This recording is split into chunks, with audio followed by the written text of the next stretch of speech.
संचार साथी ऐप क्या है ये ऐप और क्यों हमारे इंडियन गवर्नमेंट ने लॉन्च किया? आज के ये वीडियो में हम पूरा जानेंगे और ये संचार साथी ऐप क्या इम्पैक्ट कर सकता है हमारे मार्केट को? क्या ये अपॉर्चुनिटी होगा या डिजास्टर होगा? ये सारा कुछ जानेंगे आज की इस वीडियो में। तो चलिए गाइस शुरू करते हैं। Welcome to my channel Trend Talks. और ये चैनल पे हम बस ट्रेंडिंग वीडियोस देखते हैं जो कि हमारे स्टॉक मार्केट को इम्पैक्ट कर सकता है। संचार साथी ऐप एक गवर्नमेंट साइबर सिक्योरिटी टूल है जो डिपार्टमेंट ऑफ टेली कम्युनिकेशन ने बनाया है। ये मोबाइल एप्लीकेशन जो है ये एक्चुअली जनवरी 2025 में लॉन्च हुआ है। पहले 2023 में पोर्टल शुरू किया था और उसके बाद उस पे एडिशनल सब कुछ यूज़ करके 2025 में जनवरी में उन्होंने लॉन्च किया। इसका मकसद एक ही है, जो जितने भी यूज़र्स है, साइबर फ्रॉड है, थीफ है और सिम कार्ड जो मिसयूज़ करते हैं, उससे बचना है। जैसे कि अगर मान लो आपका एक जो केवाईसी किया है, आपका आधार कार्ड मान लो आपने ज़ेरॉक्स के लिए दिया, तो वो मिसयूज़ करते हैं अलग-अलग मल्टीपल सिम कार्ड निकालने के लिए। तो ये चीज़ से क्या होता है, ट्रैक नहीं कर पाते हैं हमारे गवर्नमेंट कि एग्ज़ैक्टली ये जो बंदा है जो चोरी कर रहे हैं या फिर फ्रॉड कर रहे हैं, उनका एग्ज़ैक्ट लोकेशन क्या है और उनका एग्ज़ैक्ट आइडेंटिटी क्या है। दूसरी चीज़, अगर फ़ोन मान लो खो गया, तो IMEI के डिवाइस की मदद से हम उसको ब्लॉक कर सकते हैं और हम उसे ट्रैक कर सकते हैं। अभी तक overall 37 lakh plus device block हुए हैं संचार साथी एप्लीकेशन से, जो कि बहुत सही चीज़ है कि अगर मान लो आपकी फ़ोन भी चोरी होता है, तो आपका डेटा वैसे रहेगा। आप वो एप्लीकेशन किसी और मोबाइल में डाउनलोड करके वहाँ पे रजिस्टर करके सारा ओटीपी वगैरह डाल के आप उसे ब्लॉक कर सकते हैं।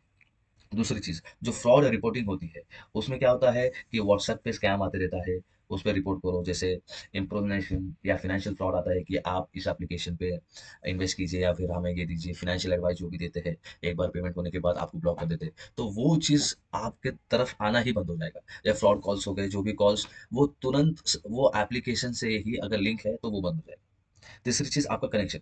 तो आप अभी जान सकते हो कि आपके केवाईसी या फिर आधार कार्ड, पैन कार्ड, जो भी डॉक्यूमेंट्स आपने दिए हैं, उसके ऊपर कितने सिम कार्ड्स हैं और कितने लीगल है, इल्लीगल है, कितने आप यूज़ है, अनयूज़्ड रखते हुए हिंदी और 21 रीजनल लैंग्वेज में इसे लॉन्च किया है। अभी तक हमारा जो डेटा है, ये डेटा बताता है कि इसमें जितने भी फ़ायदे हुए हैं, 1 plus 2 billion plus mobile user ने ये फ्रॉड और थीफ जो फ्रॉड कॉल्स आते हैं, वो कम हुए हैं। Over 6 lakh plus stolen phones अभी तक रिकवर हुए हैं।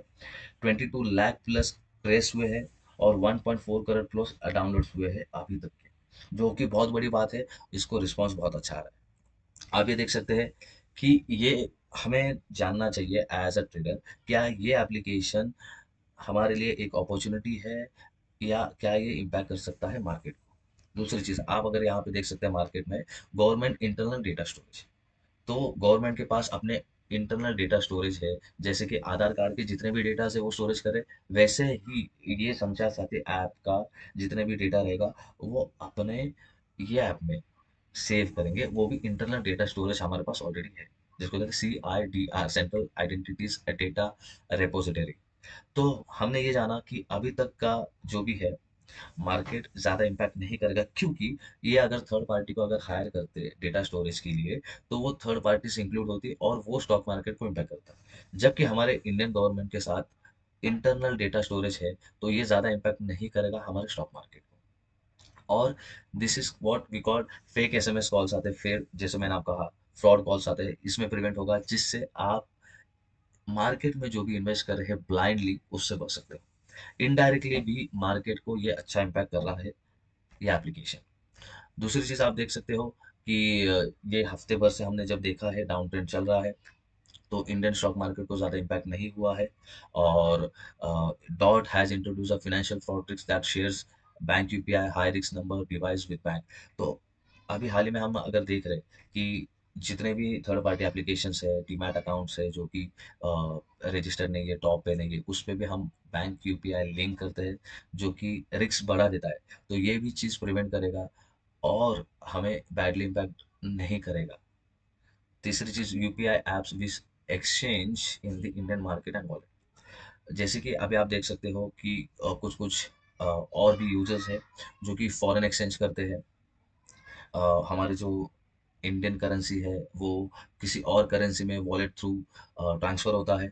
तो ये चीज़ भी हाल ही में इम्पैक्ट करेगा, नहीं करेगा, ये अभी पेंडिंग स्टेटस में है।